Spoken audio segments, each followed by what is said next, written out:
maxi skirt here that I don't wear anymore, so I decided I am going to turn it to a pair of shorts. I will be using these patterns that I drafted last year, and I'm also going to add 2 inches along the waistline.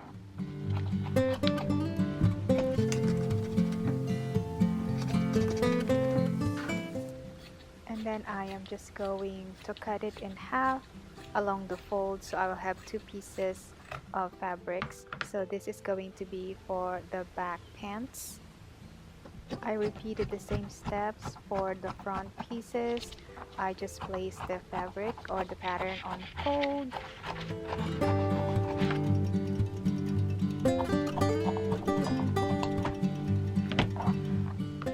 These are going to be for the front pants.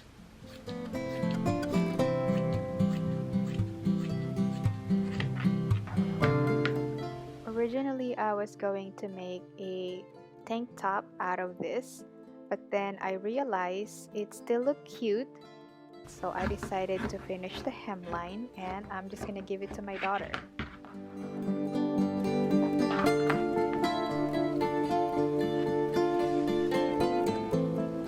Now let's assemble the short pants. So I match the front and back right sides of the fabrics together. I will have to trim the back waistline because it was a little too long for the panels.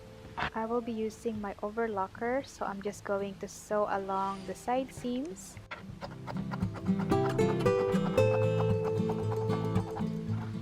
And then I match the panels together. I made sure that the front seam is matched to the front seam and the back seam is matched to the back seam.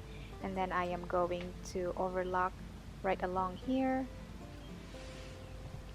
If you don't have an overlocker or a serger, you can easily do this on your sewing machine. Just be sure to use a stretch stitch, and you also have to use a ballpoint needle for jersey material. Went ahead and serged the crotch seam. Now it's time to finish the waistline. So I'm just going to fold it like so, making sure that the elastic I'm going to use is going to fit in the channel. The elastic is 1 inch wide.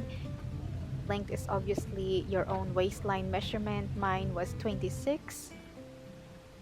Secure the elastic, making sure that they are not twisted. When you do this, it's time to close the opening. So the short pants are ready and it looks really nice. Most likely I will be wearing this as a pajama shorts.